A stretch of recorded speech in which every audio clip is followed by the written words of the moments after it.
नमस्कार, आईच्या किचन मध्ये स्वागत. आज दाखवत आहे काढा रेसिपी. थंडी पावसाळा सुरू झाला की सर्वसाधारणपणे सगळ्यांना, लहानांना मोठ्यांना सर्दी खोकला हा असा होतच असतो. त्याच्याकरता मी काढ्याची रेसिपी आज दाखवणार आहे.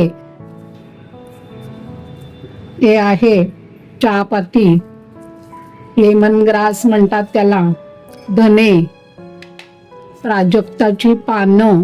याने जर कफ झाला असेल तो पूर्णपणे निघून जातो. म्हणून ही पानं घालायची. नसतील तर, अवेलेबल नसतील तर त्याच्याऐवजी बेलाची पानं घालायची, 1-2 पानं. तुळशीची पानं 6-7, एक आल्याचा तुकडा, वेलची, दालचिनी, लवंग आणि मिरी. हे एवढं साहित्य लागणार आहे. मी आता हे 2 कप पाणी ठेवलेलं आहे गॅसवर.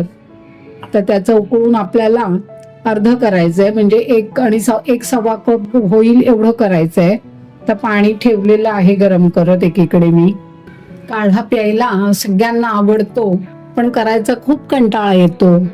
तर काही इलाज नाही, पण तो करायला तर पाहिजे आपल्याला. आता मी हे आलं आहे घेतलेलं, ते थोडंसं खलबत्त्यात ठेचून घेतेय, म्हणजे त्याचा स्वाद छान येतो आणि अर्क पण सगळा पाण्यात उतरतो.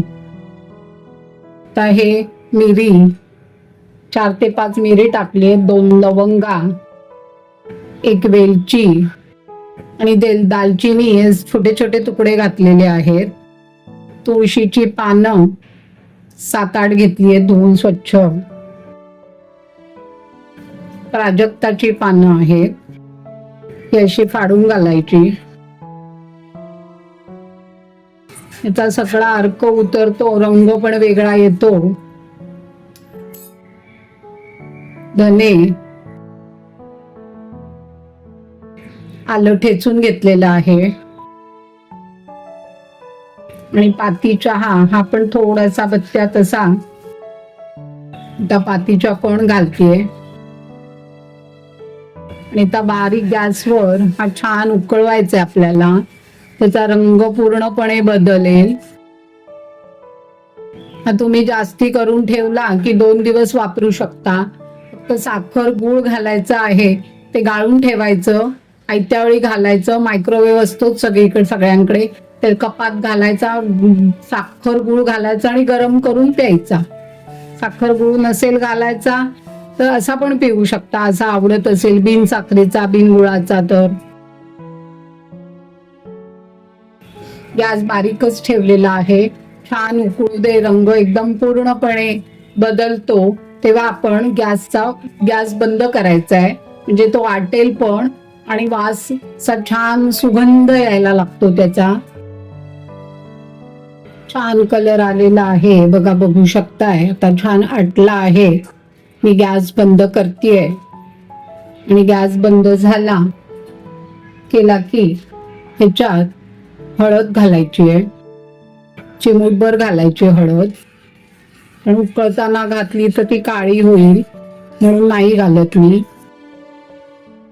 आणि आता गाळून घ्यायचंय. काढा तयार झालेला आहे, आता गाळून झालाय. ह्याच्यात मी हा गूळ घातलाय, आता ढवळून घेतेय. हा काळा गूळ आहे त्यामुळे रंग असा काळपट आलाय थोडा. आणि ह्याच्यात काहीच घातलं नाहीये, साखर पण नाही आणि गूळ पण नाही, असाच ठेवलेला आहे. जसा आपल्याला आवडेल तसा प्यायचा काढा. तुम्हाला जर गूळ साखर वापरायची नसेल तर तुम्ही ज्येष्ठमधाची पावडर सुद्धा त्याच्यात वापरू शकता. टेस्ट चांगली असते. ज्येष्ठमधाची पावडर गोडच असते, त्यामुळे ती आपल्या शरीराला पण चांगली. गूळ साखरेच्या ऐवजी ती पण तुम्ही वापरू शकता, ज्येष्ठमधाची पावडर.